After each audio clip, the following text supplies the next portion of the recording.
All right, we are in the final lesson with our equations unit, and this one is equations with the distributive property. So we've done distributive property and we've done equations.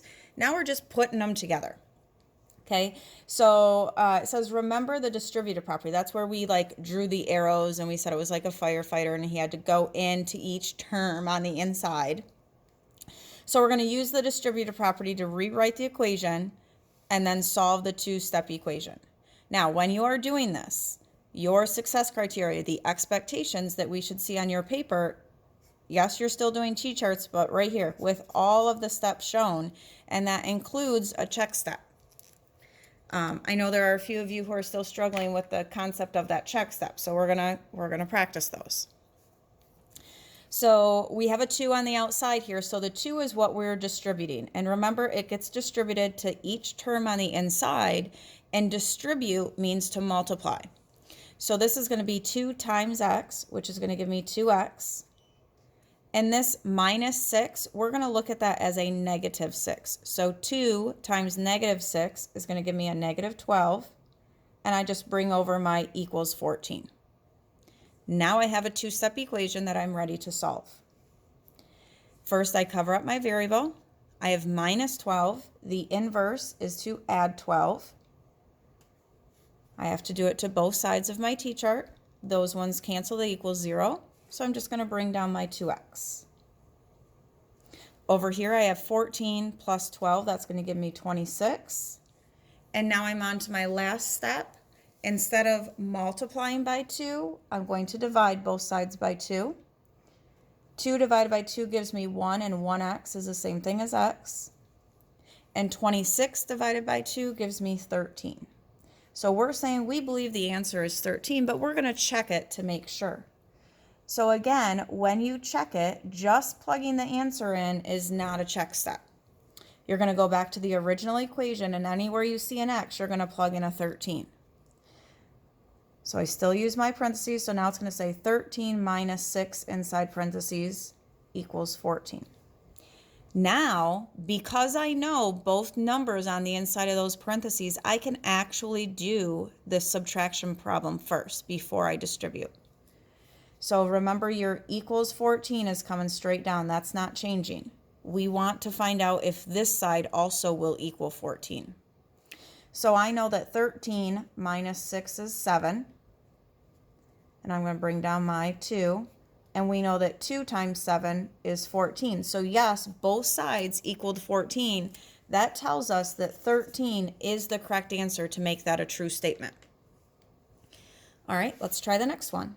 I'm distributing with a negative 3. Negative 3 times 2x is going to give me a negative 6x. Negative 3 times a positive 8. So negative times positive is a negative. So negative 24 equals 0. And you can use this triangle trick that I showed you before. This works for multiplying and dividing. So I multiplied a negative and a positive. There was a negative left over, so I knew it was going to be a negative 24. If I multiply a negative and a negative, there's a positive left over, so I know my answer would have been positive. Now I'm going to cover up my variable. I see minus 24, so the inverse or opposite is to add 24. I'm going to do it to both sides of my T-chart.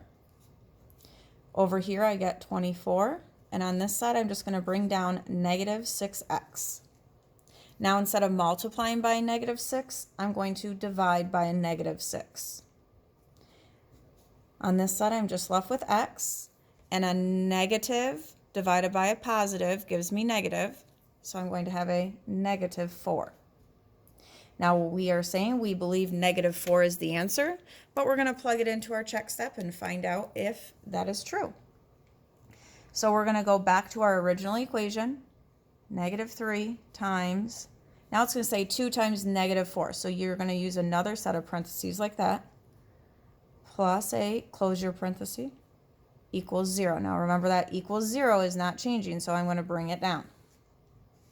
Now I do everything inside my parentheses first because I don't have any variables left. So I'm going to bring down my negative 3. So 2 times negative 4. Positive times negative is negative, so that gives me a negative 8 plus 8. Now I'm going to do this. Negative 8, positive 8, those are inverse, those are opposites. And we learned additive inverse, when you add the opposite, it equals 0. And now I have 3 times 0, which is 0. This is what I should see for your check steps, okay, on your work. All right, let's go down to the next one. Just because the equals, like this number is by itself on this side, whereas up here it was over on this side, it's the same concept. So I'm going to distribute with a negative 2. Negative 2 times 2 is negative 4. Negative 2 times x is a negative 2x. Now I have my two-step equation. I'm going to cover up my variable. I see minus 4, so the inverse or opposite is to add 4. Those cancel. I'm going to bring down negative 2x on this side. And 12 plus 4 is 16. Now I'm going to divide both sides by negative 2. A positive divided by a negative is negative. So we're going to get negative 8 equals x. And we're saying we believe the answer to be negative 8. So we're going to check it by plugging in a negative 8 where we see an x. 12 equals negative 2 times 2 plus negative 8. I'm going to do inside my parentheses first. So I'm going to bring down my 12 equals because I know that's not changing. A positive 2 and a negative 8. So different signs subtract. So I'm going to get 6. 8 is bigger and it's negative, so it's going to be a negative 6. I'm going to bring down my negative 2. Now again, if we're multiplying a negative times a negative, it's going to give us a positive. So negative 2 times negative 6 gives me a positive 12, and that checks out. So we know negative 8 is the correct answer. All right, last one. I'll bring down my negative 6, and then 4 times 10n gives me 40n, and 4 times negative 2 gives me a negative 8.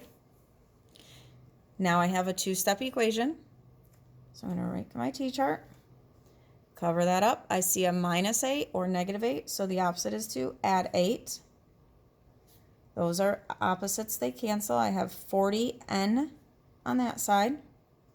I have a negative 6 and a positive 8. So I started at negative 6 and then I moved to the right towards the positive numbers 8 times. So I landed at positive 2. My last step, instead of multiplying by 40, I'm going to divide by 40. I'm left with n. Now, you'll notice this one is not a whole number, and it's not even an improper fraction, so we're going to have a fraction or a decimal, okay? So at this point, you can either reduce this first and make it a smaller fraction, or you can, in your calculator, remember whatever number is on top is what goes in first. So I'm going to do 2 divided by 40, and that's going to give me a decimal. It's going to give me 0.05, and this 0 is very important. It has to be there.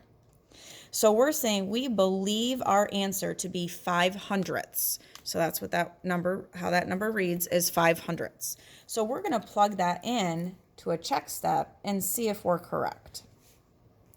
So I have a negative 6 equals 4, and then in my parentheses it's going to be 10 times 0.05 minus 2. So when we're inside these parentheses, we have to follow order of operations. So before I can do anything with the minus 2, I have to multiply. So in my calculator, I'm going to multiply 10 times 5/100ths. So 10 times 0.05. And that gives me 0.5, or half. So I'm going to bring down my negative 6, bring down my 4. So this gives me 0.5 minus 2. Now, in my calculator, I'm going to do my 5/10 minus 2. So this is like 50 cents minus $2. And we have a negative 1.5, or negative 1 5/10, negative $1.50. Now I'm going to multiply that by 4. So times 4. and that gives me a -6. I got -6 on both sides, so we know that this 5/100, this 0.05, is the correct answer. Make sure when you're doing these problems, we expect to see the t-chart, all of your work in between, and all of the work on a check step. Just plugging it into this top row is not actually completing a check step.